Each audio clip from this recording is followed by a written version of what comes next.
I wasn't supposed to be there for long. Just 10 minutes, drop off the old record player my friend had loaned me, maybe a quick thanks, then head home. That was the plan. But the thing about plans is they never account for her. I'd met his mom only once before, in passing. A polite hello at the door, the sort of nod you give an older neighbor you don't really know. But today, standing in her kitchen with the faint smell of brewed coffee clinging to the air, she felt strangely present. More real than I remembered. She was drying a mug when I walked in, her sleeves pushed up just enough to show her wrists. I don't know why that detail stuck with me. Maybe because she didn't rush. Every movement was measured, like she had more time than I did. "You're returning this?" she asked, her voice quiet but steady. She glanced at the record player in my hands. "Yeah," I said. He said I could just leave it here." A small smirk crossed her face. "The kind that looks like it knows more than it says." "He's not here. Went out with friends." She set the mug down, carefully aligning it with the counter's edge. "You came for him, but you'll stay for me." I laughed. "Too quick, maybe. I don't think that's how it works." She didn't answer right away. Just folded the dish towel, smoothed it once with her palm. Then her eyes flicked toward me, steady, curious. "You in a hurry?" The truth was, I wasn't. I'd been planning to head home to the same half-empty apartment, reheat leftovers, maybe scroll through my phone without sending the messages I typed.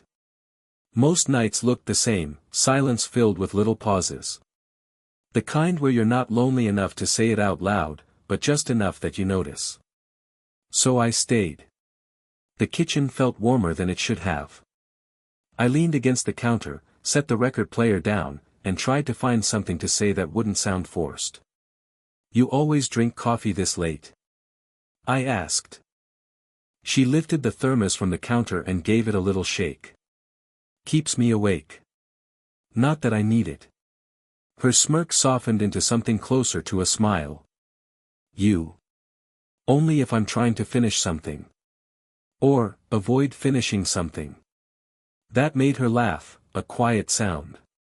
She slid the thermos across the counter toward me, a small gesture I almost missed. "Then have some." I hesitated, then took it. The lid was warm against my hand. I sipped, even though I wasn't thirsty, and set it back down. She watched me, not in a way that made me uncomfortable, but in a way that made me aware. Like every small choice meant something. Silence settled between us, but it wasn't heavy. It was the kind that stretches just long enough for you to notice her folding the napkin on the counter twice, then once more, before setting it aside. I checked my phone out of habit. One unsent text lit the screen. The draft I'd typed the night before, "You up?"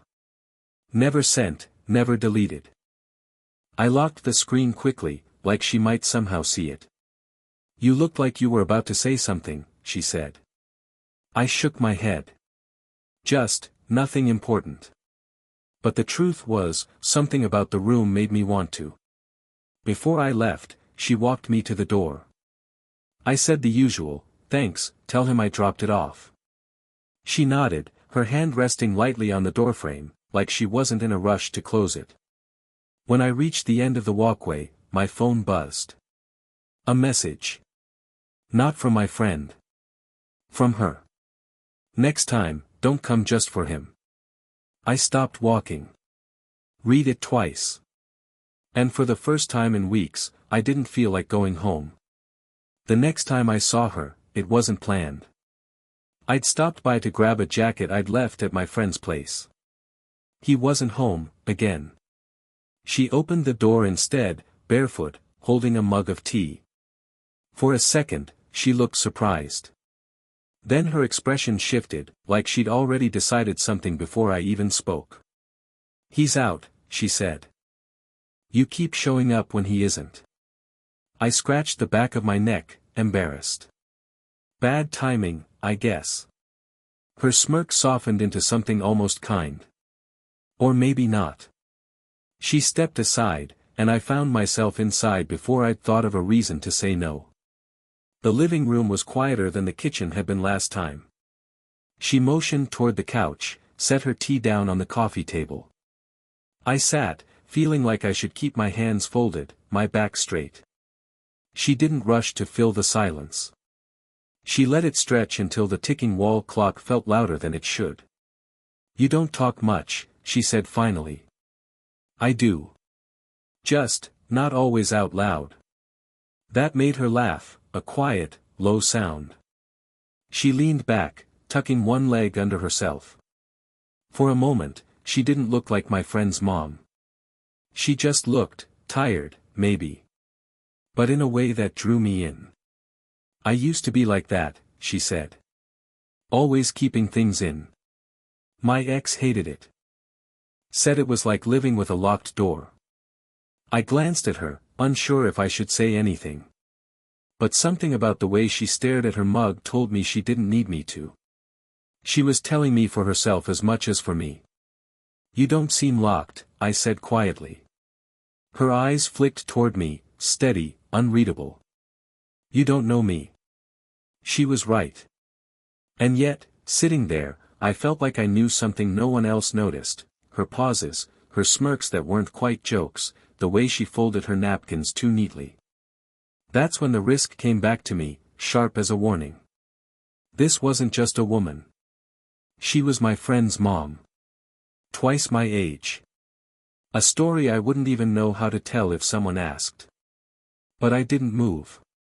Instead, I took the mug she'd set down and held it for a second, just to feel the lingering warmth in the porcelain. She didn't stop me. Didn't laugh it off. She just watched, her chin resting lightly on her hand, eyes steady.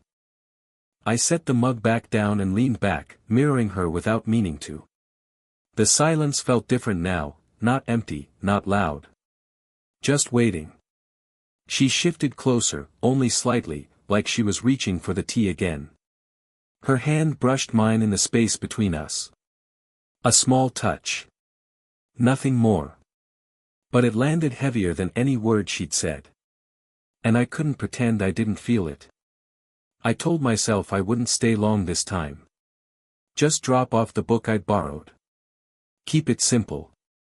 She opened the door before I could knock twice. Like she'd been standing close already. Like she knew. "Back again," she said. Not a question. I held up the book. "Returning this." Her eyes lingered on it, then on me. "You could have waited until he was home." "I know." Neither of us moved. Finally, she stepped aside, and I walked in. The air smelled faintly of lemon cleaner, like she'd just finished wiping everything down. The kind of detail I shouldn't have noticed. We ended up in the kitchen. Same place as before. She poured water into the kettle, her back to me. I watched the way she leaned lightly against the counter, hand resting on the edge. "You always come when he's not here," she said, not looking at me. I didn't answer. Couldn't. She turned, slowly, eyes searching mine. Then the kettle hissed, sharp in the silence. She poured 2 mugs of tea, set one in front of me, then sat across the table. We didn't drink. Instead, I found myself staring at her hands. Small movements, the way she traced the rim of the mug with her finger, the way she folded her other hand over it like she was steadying herself. I wanted to say something. Anything. But the words stalled. "Don't," she said softly. "Don't what?" Her eyes flicked to mine, then away. "Don't look at me like that." My chest tightened. I hadn't realized I was. Or maybe I had. Before I could answer, the front door clicked open. Voices. My friend's voice, muffled, getting closer. My pulse jumped. She straightened quickly, pulling her hand back from the mug like it had betrayed her. She stood, too fast, grabbing the kettle though it was empty. Pretending. I stood as well, heart hammering.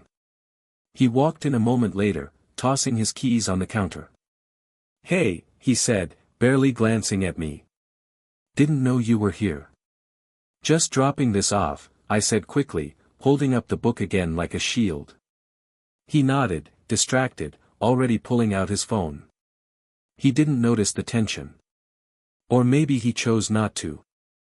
I made for the door, but she followed, walking me out with a steadiness that didn't match her eyes. At the doorway, we paused. Too close. Her hand rested against the frame, mine brushing past it. For a second, it felt like the air held us in place. Her breath caught, barely audible. I leaned in without meaning to, just enough that the space between us thinned. Then she whispered, almost to herself, "Don't." I froze. The word lingered, sharp as glass, but her eyes didn't move from mine. And I left before I found out what would have happened if I hadn't. We ended up walking by accident. I'd been passing her driveway when she stepped outside, tugging a light sweater around her shoulders. She saw me, hesitated, then asked if I was headed anywhere. I wasn't. So we fell into step, side by side, down the quiet neighborhood street. The evening was mild. Crickets low in the grass, the air holding that in-between warmth that doesn't ask for conversation. Still, I couldn't stop glancing at her, waiting for her to say something. "You don't have to keep showing up," she said finally, eyes forward. "I know. But you do." I let out a small breath. "You notice." Her mouth twitched, almost a smile, almost not. Hard not to. We reached the small park at the end of the block. She sat on a bench without asking, and I joined her. The silence settled again, broken only by the squeak of a swing in the distance. "You're too young for this," she said suddenly. Not looking at me. "Too young for, whatever this is." I tried to laugh it off, but the sound caught. "I'm not that young." "You're my son's age," she said, sharper now. Her hands tightened on the edge of the bench. "And I'm, me." Her voice cracked just slightly on the last word, and she shook her head, like she hated how it sounded. I wanted to tell her it didn't matter. That the way I felt sitting there, close enough to feel the heat of her shoulder, wasn't about numbers or years. But the words stuck, heavy in my throat. "I don't come here for him anymore," I said instead, softer than I meant to. That made her turn. Slowly. Her eyes caught mine, and for the first time, she didn't look away. There was something raw there, fear, yes, but something else too. "You can't say things like that," she whispered. "But it's true." She let out a breath, sharp, almost a laugh but not quite. "You think I don't feel it? Every time you're in that kitchen, every time you look at me like you don't know where to put your hands." Her voice was low, trembling, but steady enough to land. "You think I don't notice?" I had no answer. She pressed her palms against her knees, staring at the ground like it might steady her. "It's wrong. And I hate that I don't want it to be." The words hung there, heavier than anything she could have touched. My pulse rushed in my ears, but all I managed was to shift closer, my arm brushing hers, deliberate this time. She didn't move. Didn't breathe for a second. When she finally turned her head, her face was inches from mine. Too close. Her lips parted, the smallest sound escaping, and for a second it felt inevitable. But then she pulled back. Just barely. Enough to make the distance feel like a wound. "Don't," she whispered again, though her hand lingered on the bench between us, fingers trembling toward mine. And I couldn't tell if she was warning me, or herself. For 3 days, I didn't see her. Not at the kitchen counter. Not in the driveway. Not even a glimpse through the window when I walked by. It wasn't just coincidence, she was avoiding me. I felt it in the silence. On the 4th day, I gave in and went to drop something off. A flimsy excuse, a charger my friend left at my place. He opened the door himself this time, yawning, pulling me inside. She wasn't there. "Mom's out," he said casually, scrolling on his phone. With Mark. The name landed like a stone. I didn't ask who Mark was. I didn't have the right. But it stuck in my chest all the same. I left sooner than I should have. That night, I sat with my phone in my hand, thumb hovering over her name. I typed, "Are you okay?" Then deleted it. Typed again, "Did I do something?" Backspaced. The screen glowed, then dimmed, then went black. The next morning, she was outside watering the plants. Her sweater sleeves pushed up, hair tied loosely back. She saw me before I could turn away. "You've been scarce," she said, voice even. I swallowed. "So have you." For a second, I thought she'd smile. She didn't. Instead, she set the watering can down and wiped her hands on her jeans. "I can't keep entertaining this," she said, not looking at me. "Whatever this is. It's not fair. To you. To him. To myself." Her tone wasn't angry, it was worse. Calm. Decided. I wanted to tell her I didn't care about fair. That sitting in her kitchen drinking tea meant more to me than most things in my life right now. But the words felt heavy, wrong. So I said nothing. She glanced at me then, eyes softening just slightly, as if she hated herself for saying it. I thought I was done with this part of me. But you make it harder than it should be. Before I could answer, her phone buzzed on the porch rail. She picked it up quickly, almost too quickly. A man's name lit the screen. Mark. She silenced it without a word, but the air between us shifted. I felt it. She knew I felt it. "I should go," I said, though I wasn't sure where. She nodded, almost grateful. Then she turned back to the plants, hands steady, shoulders squared, like nothing had just cracked open. That night, I drafted a message. "If it's really over, just say so." I stared at it for a long time. My thumb hovered over send. But in the end, I locked the screen. And the message stayed unsent. It happened in the kitchen again. Late evening. The house was quiet except for the low hum of the fridge. My friend had stepped out, he always seemed to these days, and I lingered too long after dropping something off. She stood at the counter, rinsing a glass, sleeves damp at the cuffs. I leaned against the doorway, unsure if I should speak or leave. Finally, she broke the silence. "You're making this harder." I swallowed. Harder for who? Her hands stilled in the sink. She didn't turn. For me. The words landed sharp, but not cruel. Just tired. Like she'd been holding them in too long. "I don't come here to make things harder," I said. My voice was softer than I meant. "I come because," I stopped. Words caught in my throat. She turned then, slowly, drying her hands on a towel. Her eyes found mine, steady, though her breath trembled. "Because what?" I wanted to tell her everything, that the silence in my apartment was heavier without her voice in it, that I checked my phone for her name more than I should, that I hadn't felt this alive in months. Instead, all that came out was, "Because you matter." Her face changed. Not shocked. Not even surprised. Just, exposed. Like the wall she'd built slipped for a second. "You can't say that," she whispered, shaking her head. I already did.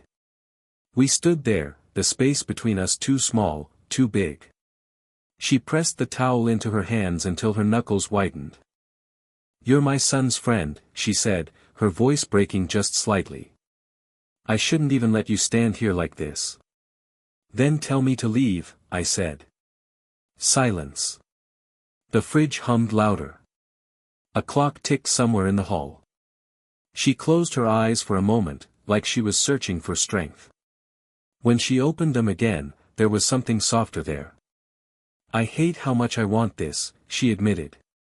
The air shifted. My chest tightened. Slowly, carefully, I stepped closer. Close enough to see the faint lines around her eyes, the way her breath caught. Close enough to feel the weight of what we weren't supposed to do. I didn't touch her. Not yet. She looked at me, and for the first time, didn't look away. Her hand brushed the counter, trembling. Then, almost reluctantly, she let it rest against mine. Not a kiss. Not a collapse. Just her hand, warm, steady, holding. I exhaled, shaky. She gave the smallest smile, fragile, almost guilty, but real. Okay, she whispered. And for the first time, it felt like we'd both stopped pretending. It didn't change overnight. Nothing like that ever does. After that night in the kitchen, there wasn't some dramatic shift, no secret affair, no whispered promises. Life went on. I still came by for my friend, though less often. She still brewed her tea, folded her napkins, kept her routines. But something had loosened between us. A weight gone. The first time I saw her after, we didn't speak of what happened. We sat on the same park bench as before, this time in daylight. She sipped black coffee from a thermos, handed me the extra cup she'd thought to bring. No words. Just quiet. But the silence was different, lighter. Days bled into weeks. I started coming by in the morning sometimes, before work. She'd be out watering her plants, sleeves rolled up, hair pulled back. She'd wave me over, pour me tea, and we'd sit at her kitchen table while the clock ticked past 8:47 a.m., the time I always told myself I should leave. I never left right away. She never asked me to. There were still careful boundaries. My friend never suspected. We never made anything public, never called it what it was. But the small things filled in what words couldn't. The way she brushed her hand against mine when she set down my cup. The way I remembered how she liked her tea just slightly too sweet. One evening, rain caught us outside. We hurried under her porch, laughing at the sudden downpour. She looked at me then, hair damp, eyes softer than I'd ever seen them, and without saying anything, she leaned against me. Not a kiss. Not something reckless. Just her head resting lightly on my shoulder. It was enough. Months passed. Seasons shifted. Our lives didn't suddenly align or fix themselves. She still had her past, her quiet regrets.